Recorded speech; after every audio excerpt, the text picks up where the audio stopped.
లేచి వాటేసుకున్నారు ఆయన. పైన హీరోస్ దొరకరు. ఈ స్టోరీ ఎంత పెద్దది యాక్చువల్గా నాకు మాట్లాడటం కూడా రాదు. ఓన్లీ చిన్న జస్ట్ నేను ఒక పిచ్ డెక్ పంపించాను. డిఓపి గారిని కలవడానికి నా 4 రోజులు పట్టింది. థ్యాంక్ యూ అందరికీ నమస్కారం అండి. యాక్చువల్గా నాకు మాట్లాడటం కూడా రాదు. ఓన్లీ డైరెక్షన్ చేయడం మాత్రమే వచ్చు. ఇది ఫస్ట్ టైం ఇంతమందిలో నేను మాట్లాడుతూ ఉన్నాను. ఏది మాట్లాడాలన్నా కానీ ఆలోచించి మాట్లాడాలి. దేనికంటే ఈ స్టోరీ అంత పెద్దది. ఈ స్టోరీ గురించి మనం చెప్పుకోవాలి అంటే డేవిడ్ రెడ్డి అన్నది ఇది ఒక 6 months ముందు స్టార్ట్ అయిందండి. యాక్చువల్గా స్టోరీ ఎంత రాసుకొని 1 year అవుతుంది. హీరో ఎవరబ్బా అని ఆలోచిస్తూ ఉన్నాం. పైన హీరోస్ మనకు దొరకరు, ఇంకెవరున్నారు అని చెప్పేసి ఆలోచిస్తాను. ఒక యాక్షన్ చేసేవాళ్ళు. అప్పుడు భైరవ మూవీ వచ్చింది. సారం చూశాను. మనోజ్ గారిని ఎలా కాంటాక్ట్ అవ్వాలో తెలియలేదు.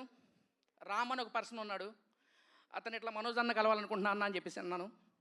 చిన్న జస్ట్ నేను ఒక పిచ్ డెక్ పంపించాను. సార్ దాన్ని చూసి ముంబై నుంచి నాకు కాల్ చేశారు. ఒకసారి మనం రాగానే కలిసి మాట్లాడదామని. ఫస్ట్ సిట్టింగ్లోనే స్టోరీ ఓకే అయిందండి.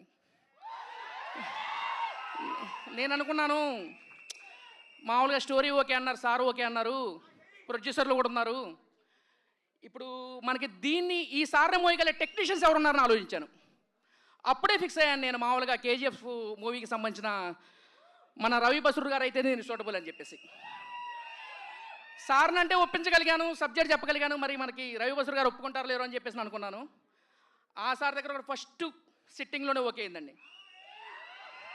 అట్లానే మనకి డిఓపి గారిని కలవడానికి నా 4 రోజులు పట్టింది. అంటే ఆయన అంత ఇదిగానో ఆలోచించాడు నాకు సినిమా ఎంచుకోవడానికి ఎట్లా ఉంటారనేది. అతనికి నేను సబ్జెక్ట్ చెప్పగానే ఈ సినిమా చేసేస్తున్నాం, మిగతా వదిలేసేయండి అన్నారు. ప్రతిదీ టెక్నీషియన్. అట్లానే మన స్పిరిట్ మూవీకి వచ్చారు మన సుప్రీం సుందర్ సార్ గారు.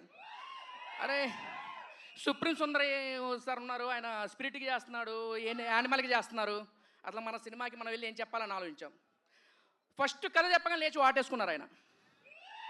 సో నేను ఇక్కడ దీనికి ఏం చెప్పదలుచుకున్నానంటే, ఇది మనం అందరం పాన్ ఇండియా ఈ సినిమా ఆ సినిమా అనుకుంటామండి. ఈ సబ్జెక్టే పాన్ ఇండియా సబ్జెక్టు. మనకు ఒకరే భగత్ సింగ్ ఉంటారు, ఒకరే సుభాష్ చంద్రబోస్ ఉంటారు, ఒకరే డేవిడ్ రెడ్డి ఉన్నారు, అది మనోజ్ గారు.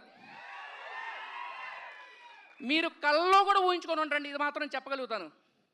ఒక మంచు మనోజ్ గారిని ఎలా చూపిస్తాను అనేది మీకు జస్ట్ శాంపిల్ అంతే. సారీ అండి, ఎడిటర్ గారి గురించి మర్చిపోయాను నేను. మీరు చూసిన గ్లిమ్స్లో మెయిన్ జో ఎడిట్ అసలుకి ఆ కట్స్ రావడానికి కారణమే మన కేజీఎఫ్ 2 ఎడిటర్ గారండి, ఉజ్వల్ కులకర్ణి గారు. ఆయన మర్చిపోయాను, సారీ అండి.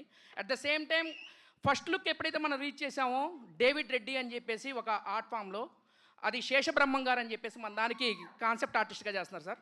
వాళ్ళిద్దరికీ థ్యాంక్స్ చెప్పుకుంటున్నానండి. Thank you.